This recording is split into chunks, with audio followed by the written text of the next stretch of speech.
Nothing much. Man, nothing Hey, much. it was your birthday yesterday, wasn't it? It was. I'm Yeah. old, man.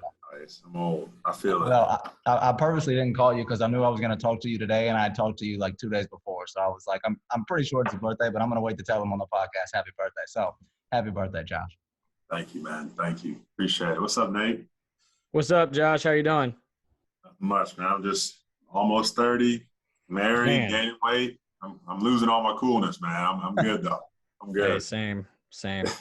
How was practice today? It was good.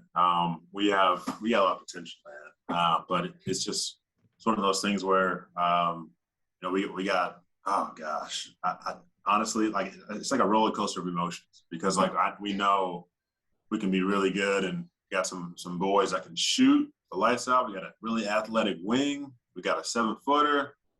We got a young guard that's off the chain. But it's just putting it all together and getting all the personal agendas out the way. We had a problem just with like social media being like really big right now on the team that we had to talk, like, guys, put self-promotion. That's the word. People love to self-promo, and it breaks a lot of teams down from the inside out because, why do you do things? Is it just to make yourself look good or for the team? So that was a lot, but that's what happened today. I had to go into the tank for that one, but yeah, it was good. Yo, so All right. So wait, hold up. Was it actually good today? I don't believe you fully that you had a good day today, but I love you should put a positive spin on it for sure. Yeah, every day's I got to make every day a good day. But yeah, no, it's good. There we go. Yeah, we're getting better. We're getting through all this stuff, so that's good. We're always getting better. Process and progress. There we go. All right. Update us about the role that you're in now in FRA and all that you got going on, all the things that you're working on and the new things on your plate since you've been at FRA and just kind of the role you're in. All right. It's a lot. Here we go. So right now, assistant athletic director, and that's awesome. That was always a dream to get in athletics. Varsity assistant basketball coach at FRA, coaching with John Pierce. Lipscomb legend. Yeah. I'm a Belmont guy, but we got a Belmont guy and a Lipscomb guy on the staff. It's tough, but doing that. I'm the FRA Performance League director, so that's kind of like similar to like a WNSL or like a flight league at BA. I'm doing that whole thing at FRA now, so getting that rolling this summer, that's going to be awesome. Really excited for that. It's going to be big for the youth, our school, and our surrounding areas. And just got married. that's the big part. Callie, that's a big part. Yeah, but no. Wait, so did you say Callie's working there as well? Well, not yet. I'm trying to foreshadow a little bit. She loves the coach, and just trying to get her with me somehow. Yeah. So hang on. Both of y'all coaching and stuff? How does that work? Are y'all bouncing ideas off each other? Or? Well, the thing is, my idea, she doesn't care about my ideas. I listen to her ideas, which are great, but when I say something, it doesn't. No, it's awesome. Being married to a basketball coach, half the reason why I was talking about that today, like it's fun being able to talk basketball with her, and she makes me better in a lot of ways. Now she would never be my assistant. Like that would never work. But I'm her assistant when she coaches in her little tournaments. I love being there with her. But she loves the game. So we bounce it back and forth. She and she knows what she's talking about. So it's cool knowing that. All right, like I actually like when we're watching the Lakers, but because she hates LeBron, that's the one thing I don't understand. Yeah. Oh my dude! I mean, come on. It's a lot. It's a lot there. It's a lot. And you were still like, we're gonna get married after that. Yeah, I know. Trust me, God did this. This was nothing. You must be a very special lady. Yeah. So special. But it's fun watching the game, and she sends me texts. Like I get like 30 messages after every of our varsity games, like because she's like breaking it down like during the game. So it's always fun. That's cool. But it's great. That's great. Two coaches together living life. I got to ask you a question because I know family will talk about your game and critique it. So is she like, you guys should be doing this better, you guys should be doing that better? All the time. All the time. It's like if she could, like, she wants to be in the meetings with Coach Pierce and I, Coach Albright. She wants to be there and saying, "What the heck are y'all doing?" I'm like, "Babe, so I'm just trying to like, yeah." She loves it. She does it all the time. But I think that's great because she cares. You know, what I mean, she cares. She didn't care, she wouldn't say anything. So Yeah. I'm glad. Yeah, I got a text from my dad last night. We had a tough loss. I got a text from my dad last night saying wasn't a good one, and then just kept going on. And I'm like, I know. Like, Yeah, if anybody thanks. knows, it's me. Like, I got it. Me and Coach Smith. No, it was not. It was not good enough. It was not up to our standards. But at the same time, it's like, well, I appreciate you watching. Like, thanks for Yeah. watching. Because obviously you care enough. And I would say that my dad is pretty insightful. So like, once I let the anger pass away, I'm like, all right, I need to listen to this stuff. Yeah. Those texts after the game, they do mean a lot. They certainly do mean a lot. But then, you know, when you seem like your fourth one trying to tell somebody what happened in the game, it's like, golly. Yeah, I usually whenever If I the see a game game, didn't go well. I'll usually just text Asa and be like, "Hey, congrats, man," Yeah. or I'll say, Yeah. "I go, man, tough one." Yeah. Keep it short and sweet. Or sometimes you see it and you might just not say anything at all, Nate. Yeah, or I might not say anything, or you know what? Maybe occasionally I'll just let him know exactly what I thought. Oh my God. Like I'm in the locker room with them every single day. There's just a difference. All right, I know. Man, all right, Josh. So I'll tell you what. Josh, how did you and I meet? That's a great question. Let me see what I can remember. Nate, Ace, you may not remember this either, but when I think about Asa Duvall and I go back to the early days, I think about kicking his butt on one-on-one at Sunset Middle School. I think about that regularly. Actually, we would play one-on-one at Sunset Middle, and he never beat me. That's what I remember. Those are great times. No, it wasn't. We didn't play baseball together, but I know we played on the Gym Rats. Yeah. Because I was playing baseball in Owensville with Chance. I was playing with Chance Bolden, I think in 5th grade. And then I started playing for Coach Ron Brock. Oh, my goodness. Jeez Louise. 10 years old, 11 years old for the Gym Rats. And I think the first year I played with him, I don't know if you were there, Asa. And then, like, the second year, I think you hopped on the scene. And I think it had to be at a practice. You know, the initial – I didn't realize at that moment that, like, God was shining the light down. Hey, this guy's going to be in your life. Like, he's going to be in your wedding. This is a guy that's going to be in your world for a while. I had no idea. I just knew he was a teammate. But I remember that being the first couple moments playing for that team in 6th grade, 7th grade, the Gym Rats, and traveling. And I think we changed our name to the Middle Tennessee Hoops at one point. The Middle Tennessee Hoops, where we had all the games at Brentwood Academy, the middle school gym, and then the churches and everything. And then we went over to the A game. We changed to the A game together. Yeah, we always played on the same teams, I think, growing up. And then we split up a little bit. I played for the Nashville Celtics, and it was just a lot there. And then high school together, and then you went to BHS, and I stayed at BA, and then college. I always thought you go to Belmont, and I'd somehow end up at Lipscomb. But somehow it's crazy how it worked, because your dad, man, you know, he's a legend, Belmont legend. I think of that one picture, he's playing pickup, hair flowing like Hercules. Who's that dude? But yes, we go way back. And it's just crazy, you know. Life is crazy. I was supposed to move to Nolensville. Never happened though. Never did. I remember. And all that stuff. It was great. So when you go from you had your experience at Brentwood Academy, and then you had an awesome opportunity after college. What was that opportunity, and how did that go? Awesome opportunity after Brentwood Academy. I apologize. And also, I was about to say. Talk to us about that. And we know what happened after that. Belmont, man, got the opportunity, got the call. I was a senior.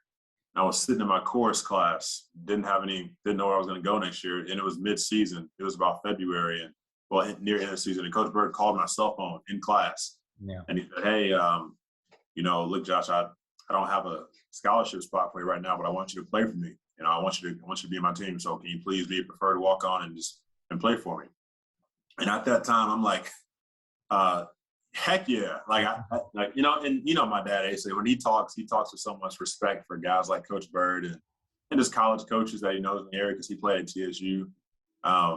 He's in the 90s, but just understanding that, hey, this doesn't happen. Like, and later on in my life, I'm realizing, okay, the assistant coaches like Mark Price and Brian Ayers, they're the ones that say that like found me and say, hey, he'd be great for the program. And Coach Bird came to a couple games and watched. But when I got that call, it really put it all in perspective. I had no idea that he was actually considering me for his team. But man, it was awesome. Because of that call and the decision and the hard work that started that summer, playing with guys like J.J. Mann, Dylan Windler, Amanze, Kikeze, Kevin, literally just, first of all, and Craigie Buckets, Hothead Craig, that's what they called him. Awesome. These guys were so, they were amazing players. I only said half, there's half more. I could keep saying. I was about to say, did you say Evan Brads? I might have missed it. Evan, yeah, exactly. That's what I'm saying. Evan Brads, him. My personal favorite, Nick Smith. 10 threes, UT Martin. I never forget that. That's my boy. Yeah. Just just some studs. And playing for 4 years. Well, redshirt my first year and played the next 3, and then after that, it was a GA for 2 years. That's what doesn't just happen. And it's a super blessing. And just seeing Coach Bird in his last 2 years and being on staff with him, me and Dan Ryan just writing down every single thing that he did so we can maybe one day try to redo it in a way, but put our spin on it. We want to be coaches. He knows that. Man, it was beautiful. So many places. Beat North Carolina, beat Marquette, beat Georgia. It was awesome. So, all right, okay. So let's get into it a little bit further. So you finish up your graduate assistant position at Belmont after 2 years. Yeah. And then, so let's say you just turned 27, right? Just did, yeah. Just turned 27. So you just turned 27 a couple days ago. You've And already been a head coach. Did you say you're 26? I think you 20. I think you just misspoke, Asa, and said you're 26. Yeah, no, well, I just turned, hell no. Ace is old man. Ace is about 28, 29 by now. Ace is 27 for sure. No, I was about to say 27. I was about to say 27. You said 26, and then you stopped. Yeah. I think you were thinking you were 26 still. Well, okay, maybe for a second I was a bit confused. I had to. Anywho, Asa, go. So you just turned 27. You've already had a head college coach position at a NAI school, Cincinnati Christian, right? And I know obviously I'm beating around the bush here, but I just tell us about how you got that opportunity, what transpired, and then because it's also a humongous part of my story, and I got some questions for you.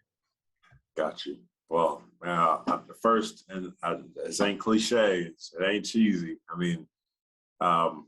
It's true, man. God gave me that opportunity. He brought it to me. There's nothing I could have done for that to come into my path besides just pray and him give it to me. That's the truth. So here's how it happened. I remember I just walked the stage. I just graduated, got my master's degree. And didn't know where I was going. And I'm walking around. I remember I was walking around the Belmont athletic department a week before graduation, just asking everybody, hey, look, I'm wanting to get in athletics. I want to coach. Do you know anything? Do you know anybody? I'm asking everybody in the office, hey, Greg Sage, Heather Copeland, Renee Schultz, everybody. Hey, do you know anybody that's looking for anybody? I did an internship in athletics. I had a sport admin master's degree. That's what I wanted to do. And I wanted to be around it. And I thought, that things would, before Coach Bird retired, that, maybe there's a possibility, who knows, but it just wasn't working out at the D1 level. It's not there, not for me. So I started looking on every Hoop Dirt, every online thing. Okay, I feel like I'm pretty set up. Well, I feel like I'm like the prototype. I feel like right now, the prototype to go in at an assistant at a D3 or something like that. I feel like I'm the type of guy. I got this stuff. I played here. I think I'm what they want. I think. So I sent out about 40 job. I fill out 40 applications, at least 40 to 50 within a week and a half. I'm putting time in, really boosting my resume, making it look good. And I'm getting back, everything's a no, everything. And I'm talking about not even there's some random colleges like King's College, somewhere in Tennessee, for random place, some D2, not even getting an inkling of anything. No Dobo, no assistant, no nothing. I'm man, what the heck? I've been what's going wrong? Like I thought like this is supposed to, like on paper, I should be getting a job. Like, you know, and I thought back to during our master's degree program, you know, me and Dan Ryan, you know, we were talking about, we want to be coaches, and everyone else was kind of laughing at us like, hey, look, no, they're doing internships with the Preds, like they're doing like the normal thing, like working in athletic. But we said, no, we want to be coaches. And we realized that, all right, crap, like it ain't easy just to put an application out there and hear something back, like positive. That doesn't happen. So I'm freaking out. Have no idea what I'm going to do. So I go back. This is how it happened. I go back again to Belmont, and I walk through the office, and there was a new guy. There was a new guy that just came to Belmont in their athletic department. Oh gosh, what's his freaking name? Oh, what's his name? I know. Oh my exactly who you're gosh, I'm talking forgetting about. it. But I remember he said, "Hey, I just came from the school, Cincinnati Christian. I just came from up there, and I think, and I know the coach. I think they're looking for a new head coach. They're looking for a coach. Oh no, assistant. See, he knows the head coach looking for an assistant." And his friend's name was Corey Gardner. He was the head coach at CCU at the time. So in Cincinnati Christian, is NAIA D1. I'm sorry, yeah, NAIA D1, NAIA. So I know it's so many. I didn't realize there was so many things. But whatchamacallit. So I end up, he calls Corey and Corey Gardner, and I sent him all my information, and he knew somebody. I knew someone that knew someone. That's what got me in the room. They had already had like 3 finalists for that job at CCU, but when I sent my resume in, I was the 4th finalist. He said, "Hey," because this guy vouched for me that works here. He told him my background, and he said, "Hey, you need to look at him." So Corey calls me, and I'm walking around Belmont's campus. Like I like to wander sometimes, walk around, but during the whole interview, I was walking around Belmont's campus talking to him for 2 hours, just talking. He was getting to know me, I'm getting to know him. We're talking about, I'm more of a post guy, but I like the whole team, but he's more of a guard guy. It was great, you know, and he didn't play in college, but he loves basketball, loves to coach, and all this stuff, learning each other. So after 2 hours, he says, "Hey man, I appreciate your time. You know, I'll give you a call back next week to let you know. But it's great talking to you." I was like, "Great, thank you." And I wait a week, and, you know, I get a call back from the AD, you know, saying, "Hey, we want you to come up. We want you to come on campus." So me and my dad, we drive up. It's like a 2.5, 3 hour. I forget how long the drive was. Almost 5. It's about 5. Yeah. So I threw it out of my head. Like at 5 hours, we drove up that morning. I walk around campus. I spend the day there, like 5 hours. My dad's in the car waiting the whole time, just sitting on that hill, waiting, ready to get done. And then I walk out. He asked me how to go, and I said, "Dad, I killed it. If I don't get it, it's not meant to be," because it was awesome. Like I feel like this school is me. Like it's exactly what I thought. Didn't pay a lot, but it was my first job coaching. I was like, "Okay, I can do this."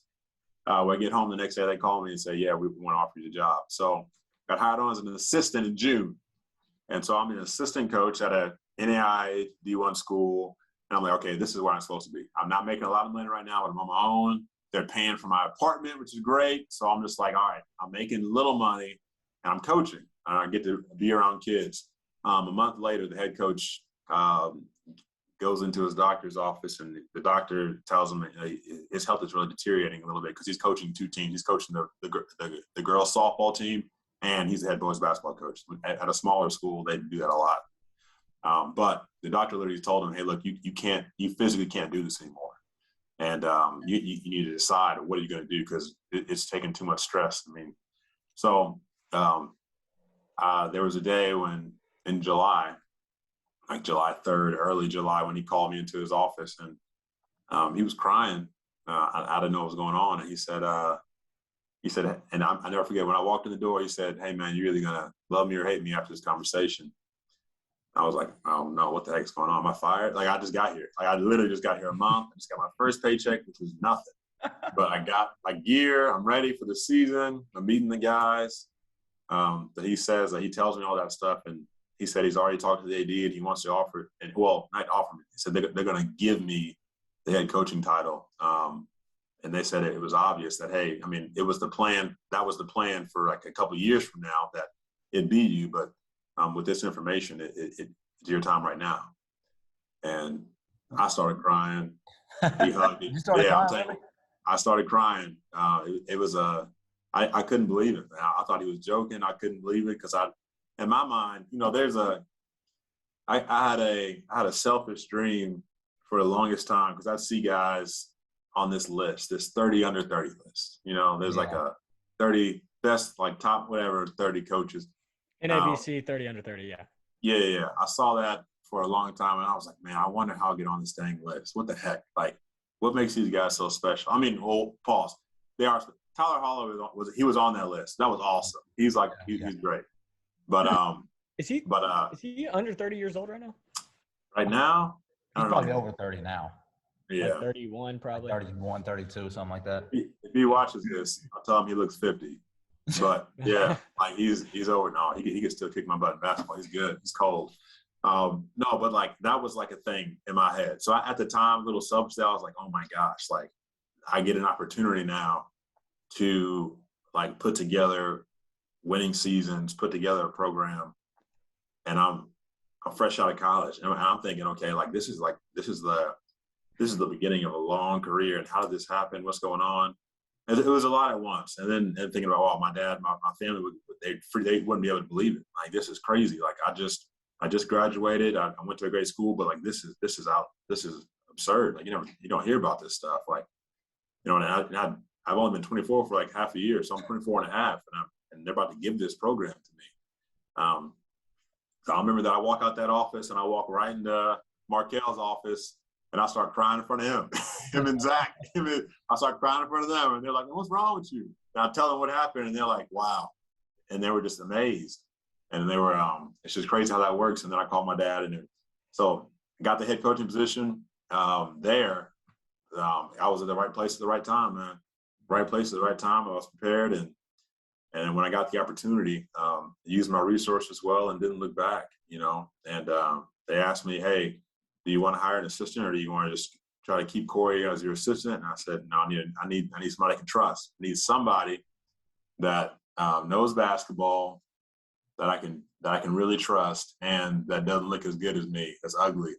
So I can be the face. And I found Asa Duvall. And I found him. I was like, that's the guy. He loves basketball, knows the game, and he ain't got it like me. So. This is but it was I called and I told Asa this, but I called Asa and Dan Ryan and little Dirty Dan. He was coaching at Boston at the time. I love that man, dude. Dan Ryan is amazing. He is hilarious. Hey, he's the best. But and Dan, he couldn't do it. He there was no way. And I was like, all right, Dan, fine. If you don't want to do it, then all right. It's kind of like in the Bible, David and Goliath. King Saul, God said, King Saul, come slay this giant. King Saul said no, so he called David. I got Asa. Called Asa. He came running. He was like, heck yeah, man, I'll be there. He came the next day and spent the day there, and it was great. So, so I was a head coach in July. Asa got there early September, or really late. I called him in August, but got there like officially September. And we rolled for a couple months, and then that whole thing, and then put together a whole preseason, scouting, recruiting, practice planning, gear, equipment, team bonding, all this stuff, scrimmages, all this stuff. We put together a program, and sadly, the school's leadership was going downhill at the time. Ended up having to shut the school down at the end of the school year because of poor leadership and management, and it all went away as quick as it came. It was crazy. So there's a lot more to that story, but just being up there, me and Asa really doing it together. Like, hey, we're building our program. Every step we took was like our steps. Like, this is us. Like, we're putting in, cementing our legacy, our history. And every mistake we make, we made it. That's ours. Every triumph, hey, we did that. Like that's under our name. So it was super cool, and just realizing that, man, that opportunity, like even though it went away, like that's something you got to cherish. Because I mean, I feel like we cherished it. It's just that like I don't think you realize, man, that'll never happen again. Like we'll never be 24, 25 again. Like in Cincinnati, living, going to, oh my gosh, what was the? What are you talking about next to the apartment? Yeah, LeFew, all these things going. Oh, well, I'm not talking about that. I'm not talking about Murray. I'm talking about like the street that UC's on downtown and seeing all our boys down there. It wasn't Queen City Boulevard? Yeah, down there. Queen City Boulevard, Price Hill. Riding around in Markel Jeep. It's just like this being out there together. But yeah, man, it was a crazy opportunity. Once again, it was preparing me. I didn't realize, I'm like, man, all these Belmont years prepared me for this. Well, that wasn't the Mecca. That wasn't the top. That prepared me for what I did next. And then what I did next at BA when I came back home, that prepared me for FRA. And that story is crazy too. So it's just a lot of things that are just putting it in the works to make it, to make the story even better. And I'm only not even halfway through. So what is your goal? Like, what do you want to do? Where do you want to be? What do you want to do? It's changed. It's changed a lot, but the goal. So yeah, you're right. That's two different questions. The goal is this. The goal is to impact. The goal is to impact kids. Impact kids for the kingdom of God. I'm a Christian, and that's first and foremost my goal. That's what I got to do. That is what it is. That's what I'm doing. So and where and what? Yep. How can I do that? And what I want to do? Well, I want to be an athletic director. A whole lot of kids, like where I'm at right now, I work directly with the AD, and I'm an assistant. So I'm like literally, he's Batman, I'm Robin. I see everybody. I'm every meeting, like I'm right there, and I see all the kids, and they see me. And man, it's just crazy when you got kids that you can just touch right there. Like, hey, what's your life like? How you doing? How is life going? And not just shoving it like, hey, like bringing out the fire hose. Take this, Jesus. No, but it's like, hey, man, I want to do life on life with you. I want to connect with you.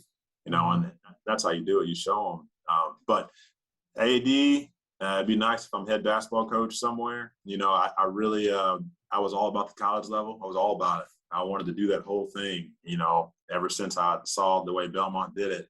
I was like, man, it's beautiful. Like the program, the team dinners, the team meetings, the success.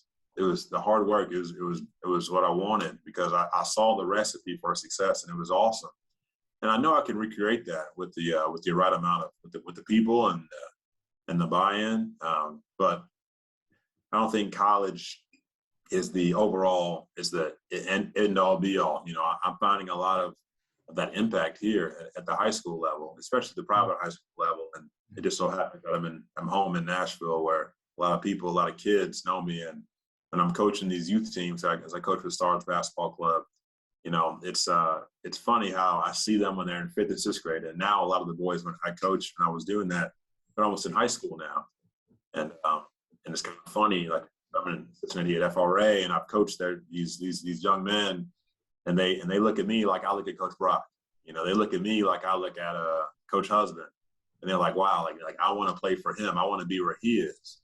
And that makes me like, that encourages me like, man, okay, like it's an impact. Like they want me in their life not because of how much we won. I mean, we won games, but like, no, like they want to be like, well, they see how Coach Lester's living. They see what he's doing. They see his wife being a basketball junkie who loves basketball and how he treats her. They see like, man, he's always talking about her highly. He's always talking about the game, loving it, and always pouring into us. And they want to be like that. And just knowing that, man, like that's the goal.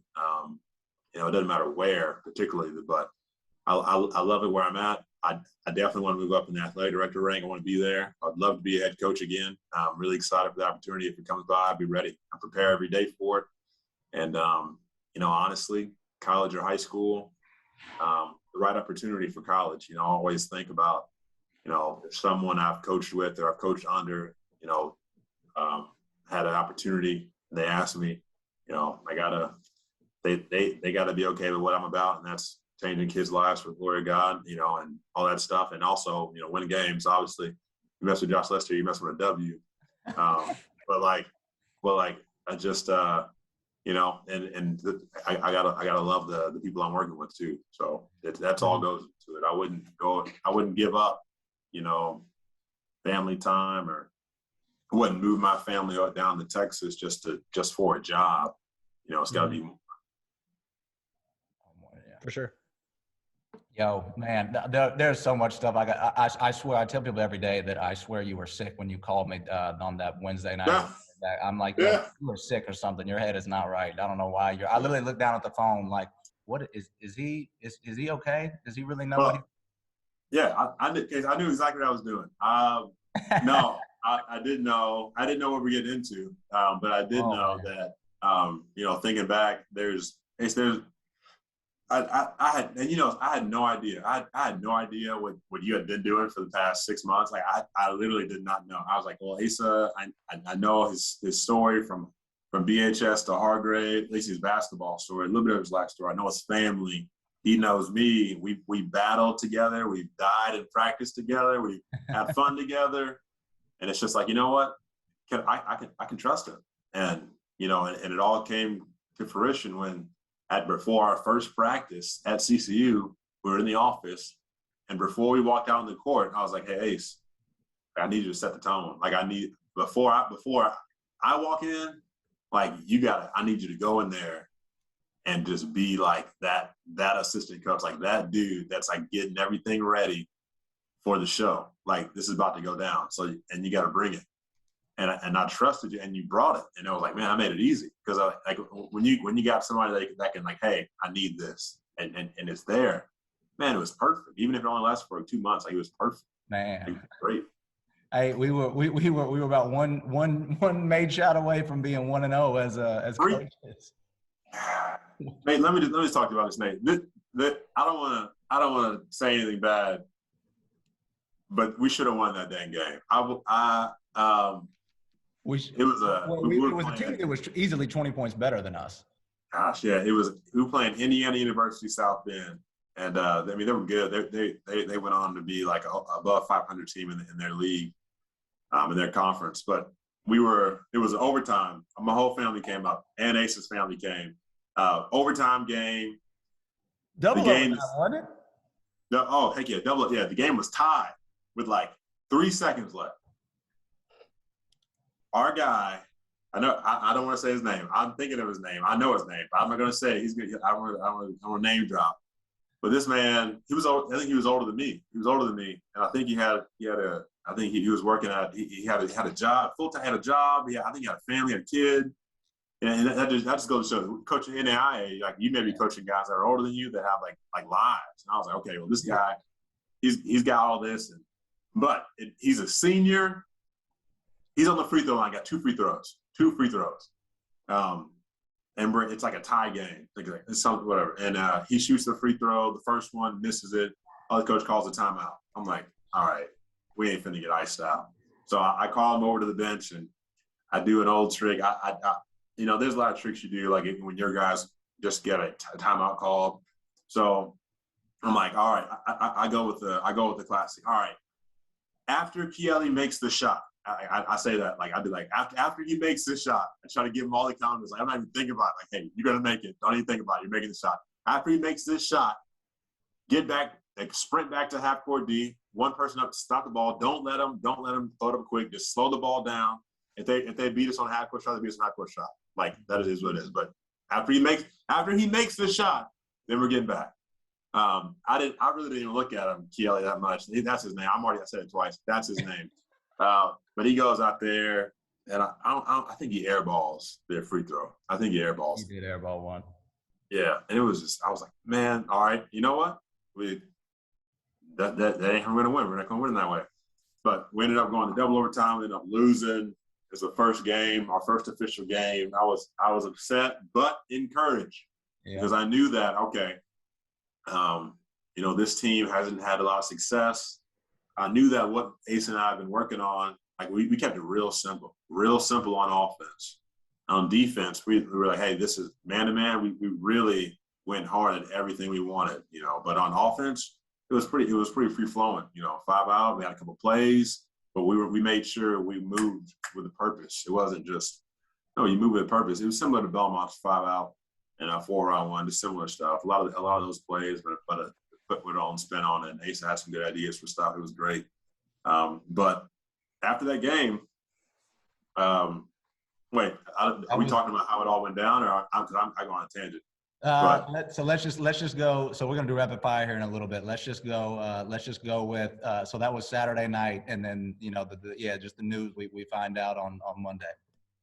Yeah, Saturday night was beautiful. It was. Was it Saturday, Ace? It was Saturday. The game was on a Saturday night, and then we get the email. Monday at about noon. Wow. Okay. And then the meeting was Monday night at 5. Oh my gosh! I don't know why I thought it was Sunday. You're right. Yeah. So day after the game. Yeah, you're right. You're right because day after the game. We had a film session after the game. We were getting ready for practice. We had the day off. Or I think we just had film. But yeah. Yeah, because we have film. Oh my gosh, yeah, because I went to breakfast with my family the next morning. Mm-hmm. Yeah. I went with my mom and sister after that. Gosh, yeah. All right, so yeah, the next day we're chilling. They're all excited. Hey, I know you lost, but you'll did great. Y'all are doing something special. Yeah, this is awesome. Then we get an email, like a scary email. I remember Markel was like, "Man, you see his email?" I was like, "Huh, interesting." Like, all staff faculty meeting tonight, like be there. Everyone be there at this time. Mm-hmm. I was like, okay, great. Sounds great. We'll all be there at this time. I don't know. Like, it is what it is. At this point in my life, all right, it don't matter. Like, what's it going to be? And we get there and they sit there and tell us that, we're shutting this thing down. We're losing our accreditation next summer. We're not going to try to pay the money to fix it. We're losing our accreditation. And I'm thinking, okay, they're losing it in the summer. So we still got a season. I'm like, okay, so we got one season here. I'm like, okay, well, at least, and this is all really quickly. Like they said that, and then I'm thinking about this. We got one season to go, finish out strong, get these guys, like some last chance you type stuff, get these guys somewhere great after one season. And but then they go on to say, yeah, so we lose our accreditation in the summer of 22. And I'm thinking that's given us like 7 months, to figure this thing out. And then they say, but we're not gonna pay the money. We're gonna shut down in December to save some money. Mm-hmm. So then they look around and say that means athletics is canceled immediately. Like as of today, there is no more basketball team. It went from we had a season to then we had a semester, then we had some games, and then we didn't, and we had a game Wednesday, and then we didn't have anything. Yeah, that was all in the same night. In the span of 10 minutes. Oh my gosh! Talk about rapid freaking fire! It was rapid fire. Literally, yeah. At 4:59, we were thinking about basketball. By 5:30, it was people yelling at the president, like, "What the heck? Like, what are we gonna do?" Like, he said, "Hey, you get one more paycheck. After that, you need to get out of here." Yeah. I was like, wow. It was crazy. Yeah. We walked out of that meeting. It was about a 45-minute meeting. I walked out of that meeting, and here's the really shady part of this one, Nathan. So you know this. So they sent an email to all of the students and their families at the same exact time that they had the meeting with us. Like someone was behind sending an email to everybody when they told us, hey, you're losing your jobs. Hey, school's shutting down. And so I walk out of that meeting, I have 50, I promise you, 50 missed calls, all from my players, some from the parents. Like, Coach, hey, what the heck? You just, this is your fault. Like, why would you tell us to do all this stuff? And now where are my kids going to go? Coach, you got to fix this. Like you brought them here. You gotta fix it. And I'm just like, look, none of this was, but I didn't answer that many calls that night, but it was just crazy. And then me and Asa, we get the guys together that night. They already know. They know what's going on. I go in there and guess what? I cry again. I end up crying again and telling them I cried a lot up there. But just telling them, hey, this is what's happening. There's nothing that we can do. Our hands are tied, but we're gonna work to get you guys the best opportunities if you want to try to go somewhere. And that's what we did. We put together a list, and thankfully, a lot of the basketball community. I know that's vague, the basketball community, but literally, D2s, D3s, reaching out, saying, "Hey, we heard what's happened. If any of your guys, we're interested in some of your guys. Honestly, if any of your guys want to come to here and play, tell them to call us. Call me. Well, thanks." So I had about a list of like 45 schools. Really, like some that were like 30. It was like 30 schools, all from D2 to D3 and other NAIA schools in the conference. I said, "Hey, we know what's going on." They wanted some of our players, obviously, but like, "Hey, look, we want them to like have a place to go."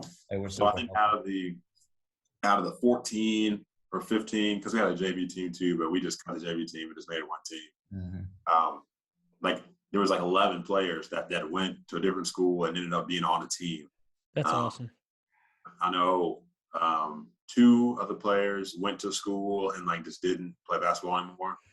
And one player, I don't know what he did, but he did. And that was, talk about a white boy, long hair. Yeah. The name slipping my mind. That's with a C. His name, Corey Borey. They call him Borey. I like, yeah. I don't know where he's at, but man, he was a fighter. Man, yes. Craziest story. I hope nobody ever experiences that. Before you, I'll tell you what. Can we go? Can we get into some rapid fire questions real quick, Richard? Yeah, please. Hit me.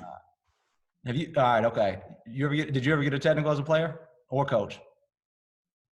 Yes, as a player, never as a coach. When'd you get when one? I was in 8th grade. When I was in 8th grade, I playing against who was I playing? I think it was Brentwood Middle School. No. Yeah. Anyways, I was 8th grade at BA. I was running down the court. Yeah, it was Brentwood freaking Middle School. I was getting hammered the whole way on a fast break layup. I laid the ball up, got fouled. I took the ball and threw it at a kid, at his head. And the other was like, "Tech," threw me out the game. And that's the only one. Threw you out? Only one, yeah, only one. He kicked you out? No, I was on the bench. I was sitting on the bench. I remember that. Oh, okay. Only second. I'm really not. I'm a nice guy. I'm a fun guy. I really don't. I don't try to do that, but I get a lot in practice. You see me in practice. Like sometimes I get pissed off. But the refs, they're just trying to make a living, man. Yeah. Me too, though. That's the thing. You ever done the basketball on a 10-foot rim? Yeah. Come on now. I gotta ask. I have to ask. All right, you leaving? All right, you're up 3 at the end of the game. They have the last shot. Do you foul or let it play out? Let it play out. The worst thing that can happen goes in overtime. Yeah. All right. What if you foul a 3-point shooter? My players won't do that.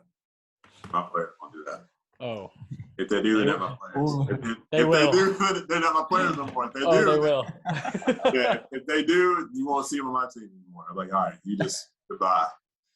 Awesome. Yo, fouling a jump shooter is the most excruciating thing. Oh man. I promise. I'll kick them off the team. I'll probably make.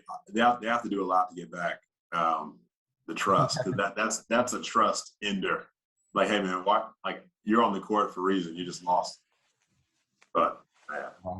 All right. You leaving your best player in with 2 fouls in the first half? Yes, until he gets 3. Yeah. All right. Go for the tie. Go for the win. Go for the win. Come on now. Bird. We don't go for. It's a 3-ball. 3-ball. Come on. I got a lot of plays for 3s. A lot of plays for the win. No, I mean, yeah. You look for the 2, but if you got the 3, take it. Yeah. All right. Okay. Casual or professional on the sidelines? Professional. Yeah, you're still going professional? Well, it's different here because so John, he loves casual. He literally say, "Hey, wear whatever."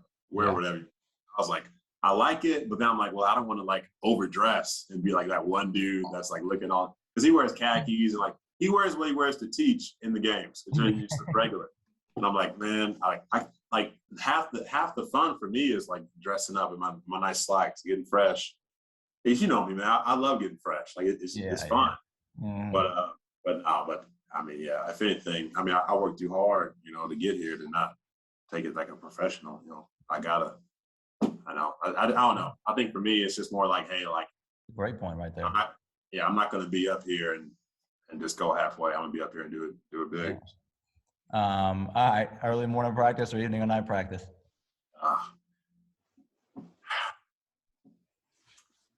it's like you don't like vegetables, but you know if you eat your vegetables, they're going to be great for you. Mm-hmm. If I'm leading the team, we're doing Saturday morning practices. We're going to do morning practices. I may not be there, but no, I'm joking. I'll be there. But yeah, I think that's better. But there is something to be said about like a Sunday night practice. It's beautiful, man. You spend the day, you get it done. After that, you go eat and get some rest. So anyway, no, but I don't know. Actually, scratch that. I'm doing Sunday night. I'm doing the evening practice. I like that. You like eating? All right, okay, gotcha. I know morning is better for me. Like it's like any morning workout, but man. It's amazing that you just sat here and told us to eat vegetables, but then you're like, but you know what? Actually, I'm not going to eat my vegetables. That's so Nate, I'm going to be the fun dad. Me and Cal already talked about this. I'll say, hey, look, here's what I did. Now you should do this, but I'm telling you, when I did this, it was pretty fun. But that's what I'll be doing. No, but yeah, you need to eat your vegetables. I'll eat my Cheeto Puffs. I'm staying away from the vegetables. All right, if you were not coaching basketball or working, what would you want to be doing? You're an administrative too. You're kind of playing both sides of the fence here. Right. Yeah. So if I wasn't coaching basketball. Yeah. So basketball didn't exist for me. Gosh, I'd be honestly, I wish I could be well, it's still sports related. Like, is that the thing? That's fine. No, yeah, that's fine. I want to be a tennis player. I got tennis player. Yeah. I got tennis rackets right now in my office. I love tennis. So speaking of tennis, you played any golf recently? My clubs have been in my trunk for 2.5 months. Yeah. I want to, but no. I'll keep it short. No, I haven't.